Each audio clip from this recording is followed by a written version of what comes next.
Yeah, well, going back, just a second, yeah, going back to the whole banking aspect, I mean, we're seeing a lot of like these, debit cards and different things like that and credit cards that are being based on crypto. And I think that the whole face of banking, even the back end, because I work with a lot of financial institutions, so it's really shifting over.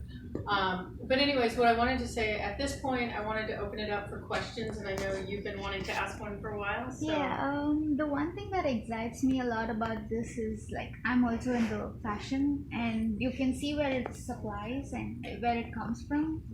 Because in a lot of in other countries, there are like it unblocks all the low paid labors. So you're aware of where it's coming from, so you know, because some of the consumers in between are like hyping up the products, whereas the actual people who are working, they get very low paid. I think this is a good platform so that people are aware of where it's coming from and they know when they're like into fashion. Yeah. I think people, if you ask them, I'm not fashionable at all. Like, I am a bookworm, and I would much rather be in a bookstore than in a clothing store. But if you ask anybody like me, or do you believe in sustainable fashion? We'll say, oh, definitely. And then you say, where do you buy your sustainable fashion? And they'll say, I don't know, like, right? I mean, I don't know where to go, right? Yeah. But if I could scan the code, then that would really open up the door for me to say, oh, I only buy things that are sustainable, and I know they're sustainable because I know where they came from. I think you can see the whole like from point of origin to point of sale is basically it. I think today you would have to put some effort if you wanna be sustainable and really care about where you close from. I know there are some stores. I think Everlane does quite good marketing on letting people know like we're using these factories in Vietnam, and you can actually even like look up them and check what they're doing. It's really cool. I think eventually, yeah, you would be able to scan the barcode on the tag and see where it's coming from. But it's still, I'm probably a confused fashionista because I do care about animals and I do like nice clothes.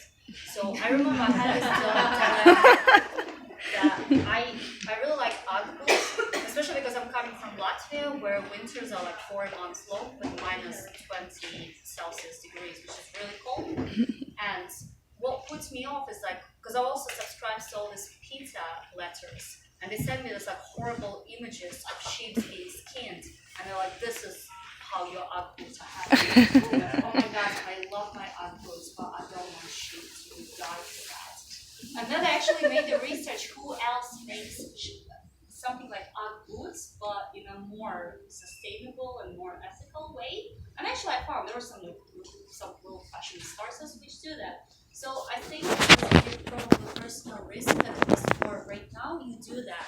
And it's like, you're responsible. You're like tiny little grain of sand in the whole world. More people catching up because the fact that we're already talking about it, it means the issue exists. And if I kind of like cared about it and thought about it, I'm sure there are thousands of other people who care and think about it. So eventually it's just probably going to become mainstream and going to get on industry level. And actually not long ago I saw Ugg Boots launching some campaign that we treat the sheep fairly and something like we don't do all this horrible stuff that people expose us. So maybe they actually change the means how they go about it, and if they change it's great. So it means that big corporations actually listening to how people feel about it. So a lot of NGO help and yeah. Did you have a question? Yeah, no, I think I'm in the blockchain space, but ultimately, blockchain is it's just another tool. It's not a business. So like we talk about insurance, oil and gas. Today it's fashion. We got a lot of fashion, people in the industry here. So it's just kind of another tool that you can leverage for your business. It's not a business itself. So coming from the tech side or industry side, ultimately you can blend the two if it makes sense. But blockchain, it's just kind of a buzzword as well. So I think people kind of get a little bit scared, but do you think it's here to stay then? Since you're kind of so close to regulation, blockchain and crypto? It's a great question. So, I go back and forth a little bit. So I definitely think blockchain is here to stay. I don't believe that cryptocurrency in its current unregulated form will live forever, because at some point, there's gonna be some high-profile scandal that's gonna force the regulators to do something related to cryptocurrencies. And to add to that, central banks of the world, central banks in Singapore, Philippines, even the Federal Reserve, do not want to lose real money, fiat money. So they want to monitor cryptocurrency because they want the paper money. They don't want to lose control of people's money. Well, and banks, the fact that so many enterprises are using blockchain right